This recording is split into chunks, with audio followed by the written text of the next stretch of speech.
Hi, and welcome to Rest Stops, short features to encourage you toward greater life balance. My name is John, and here's my good friend Ralph Stores with today's Rest Stop. Hi, and welcome to this week's Rest Stop.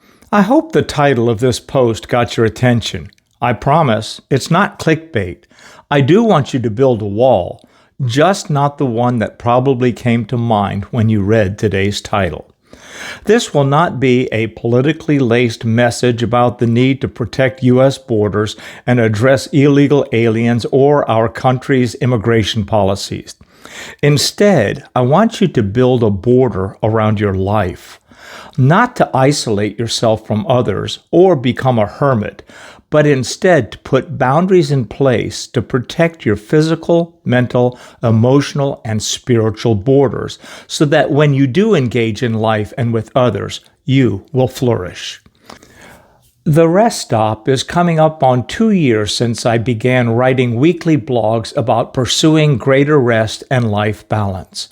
My own journey began 5 years ago, and I continued to learn new principles and practices on a weekly basis that have continued to shape my life. If I were to share one thought that characterizes the biggest obstacle I've faced in my journey toward the shores of rest and life balance, it's the winds of resistance. Our Western culture is almost entirely opposed to and resists the concept of rest and life balance. We are a driven society and culture. We resist rest, sleep, balance, contentment, living with less, rhythm, and simply stopping. Ours is a workforce driven by the bottom line.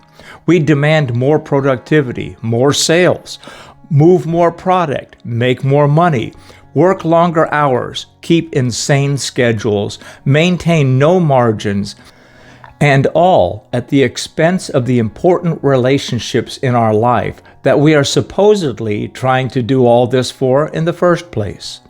Busyness is the badge of honor we wear to convince ourselves of how important we are. Most refuse to set up and enforce boundaries to protect themselves and their loved ones. Are you tired of being blown around by a sea of activity? Have you reached a point of exhaustion or perhaps burnout, and you are ready to set sail for the shores of rest and life balance? Then it is time to blow off the winds of resistance, build a wall of boundaries, and enforce them. In the Old Testament book of Nehemiah, we see examples of resistance that will prevent you from building the wall you need. In chapter 2, Nehemiah is a cupbearer for King Artaxerxes, a very prominent and prestigious position. The king asks, "Why the sad face?"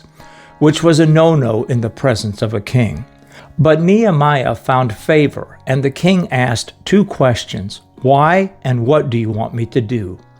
Nehemiah says, "Why shouldn't I be sad when the city of my people lies in ruins and the walls are burned down?" That answered the why, and his response to the king's what? "Let me go to my city. Send me with letters and orders to provide me with supplies so I can rebuild the walls and the city." Now that's a pretty bold and gutsy request.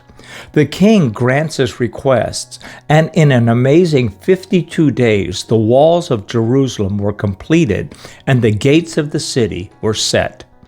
They could now begin the work of rebuilding the city because the walls were up. However, when Nehemiah arrived, he encountered incredible resistance by Sanballat and Tobias, the Arabs, and the Ammonites. They were determined to stop Nehemiah and his team and used multiple tactics to resist and prevent the rebuild.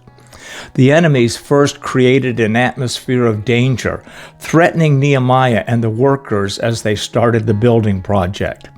When the threat of danger didn't work, they used the tactics of derision.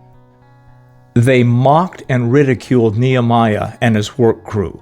When that didn't work, they tried to cause division in the ranks to discourage the workers and lead them to despair and to give up. One of the things that caused discouragement was there was so much rubble and trash that had to be hauled off before they could actually begin rebuilding the wall. The workers felt overwhelmed. Then their enemies tried to divert their attention and cause distraction. And finally, when these divisive strategies didn't work, they tried to discredit and attack Nehemiah's character. There are great lessons to learn from this true story that can help you as you face the resistance and build your wall to achieve a life of rest and of life balance.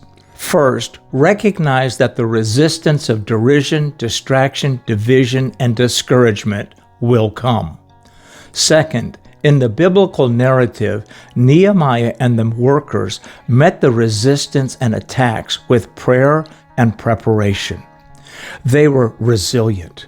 3, you will likely need to haul off a lot of rubble and trash from your life in the form of unhealthy thinking and previous practices before you can effectively build walls that need to be constructed. Nehemiah rebuilt the walls and set the gates of the city in a remarkable 52 days. Why not take the next 52 days to start your own building project? Let me know how things turn out.